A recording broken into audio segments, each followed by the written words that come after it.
A ver, ¿cómo pasa un país de una dictadura a una democracia? Solemos pensarlo como si se apretara un interruptor, ¿no? Pero la realidad es que es un viaje súper complejo, a veces muy turbulento, pero siempre fascinante. Hoy justo nos vamos a meter de lleno en ese camino para entender qué son las transiciones políticas, un concepto clave para la ciencia política actual. Miren, esta imagen lo dice todo. La historia está llena de estos momentos de cambio radical. Y en el fondo, una transición política es justamente eso, el proceso por el cual se pasa de un régimen a otro. Politólogos como Guillermo O'Donnell y Philip Schmieder, que son referentes en esto, lo han estudiado a fondo. Y aunque el cambio puede ser de muchos tipos, hoy nos vamos a enfocar en el que quizás sea el más estudiado, el paso de un régimen autoritario a uno democrático. Para no perdernos en este laberinto, hemos organizado el análisis en 5 partes. Primero, vamos a definir bien qué es una transición. Después, veremos qué cosas la provocan, cuáles son esas chispas. Luego, vamos a recorrer las fases clave del camino a la democracia. También, claro, vamos a identificar quiénes son los actores principales. Y por último, qué herramientas se usan en el proceso. ¿Listos? Pues entremos de lleno. Ok, empecemos por lo más básico. Cuando hablamos de un cambio de régimen político, ¿a qué nos estamos refiriendo exactamente? La definición académica nos habla de procesos que implican la transferencia o transformación del poder. Y ojo, la palabra clave aquí es poder. No se trata solo de que cambie un presidente, sino de que cambien las reglas del juego sobre cómo se consigue y cómo se ejerce ese poder. Es la diferencia, por ejemplo, entre una elección normal y una revolución. Ambas pueden cambiar un gobierno, pero una transición política altera el sistema de raíz.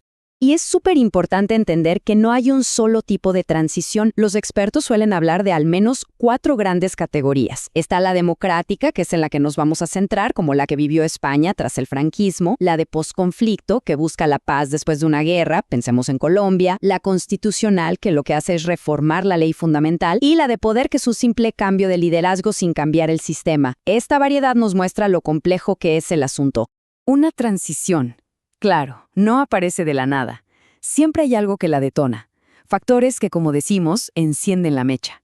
¿Pero cuáles son? Casi siempre, el punto de partida es una crisis de legitimidad del régimen. El descontento de la gente, ya sea por corrupción, por represión, por problemas económicos, bueno, todo eso va desgastando el apoyo al sistema. Y ese descontento popular se convierte en la chispa que prende la demanda de un cambio mucho más profundo. Si lo vemos en detalle, es como una tormenta perfecta. Puede que todo empiece con una crisis política, pero son los movimientos sociales los que le dan fuerza. La presión internacional a veces inclina la balanza, una crisis económica lo puede hacer todo insostenible y en ocasiones, hasta un cambio generacional trae nuevas ideas y demandas que el viejo régimen ya no puede ni controlar ni ignorar. Bueno, y con esto llegamos al corazón de nuestro análisis, las fases del proceso. ¿Cómo se desarrolla este camino? Los politólogos han creado modelos para entenderlo, y aquí vamos a ver una síntesis de esas etapas, una especie de mapa para seguir el viaje desde el autoritarismo hasta una posible democracia. Todo arranca, como vimos, con una crisis. A eso le sigue la movilización de la gente en las calles, la protesta. Si esa presión es lo suficientemente fuerte, se abre un espacio para la negociación. De ahí, con suerte, salen acuerdos que llevan a reformas clave. Luego viene un momento decisivo, las primeras elecciones libres, que marcan el inicio de la transición institucional. Y al final, la fase más larga y quizá la más difícil, la consolidación de esa nueva democracia. Y este punto es, de verdad, crucial. El camino no es una línea recta y el éxito no está para nada garantizado. La clave, como lo dice casi toda la literatura académica sobre el tema, está en 2 cosas. Primero, en la capacidad de los actores para negociar pactos que incluyan a todos. Y segundo, en la habilidad para construir instituciones democráticas que sean fuertes, que la gente respete y que perduren en el tiempo. Ya vimos el cómo. Ahora toca ver el quiénes. ¿Quiénes son los protagonistas que tienen que navegar estas aguas tan turbulentas del cambio político? A ver, lo interesante de esto es que nos muestra una especie de danza de actores muy compleja. Por un lado está el gobierno, que puede intentar liderar el cambio o resistirse con todo. Luego la oposición, que es la que empuja. La sociedad civil, que es fundamental para movilizar a la gente y vigilar que todo se haga bien. Y luego hay dos actores que tienen un poder de veto enorme: las Fuerzas Armadas, porque su lealtad es decisiva, y los actores internacionales, que pueden ayudar mediando o presionar desde fuera. Muy bien. Y para ir cerrando, ¿qué herramientas o qué mecanismos se usan para llevar a cabo esta transformación? Porque no hay una sola receta, las opciones son muy variadas.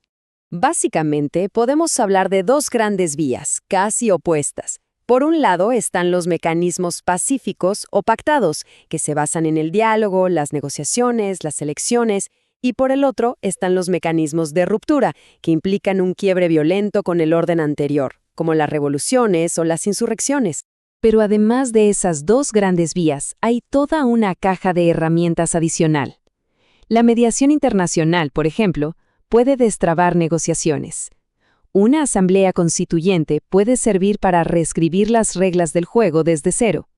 La desobediencia civil es una herramienta de presión no violenta muy poderosa, y muchas veces se crean comisiones de transición para supervisar todo el proceso. Y todo esto nos lleva a la idea final, que creo que es la más importante.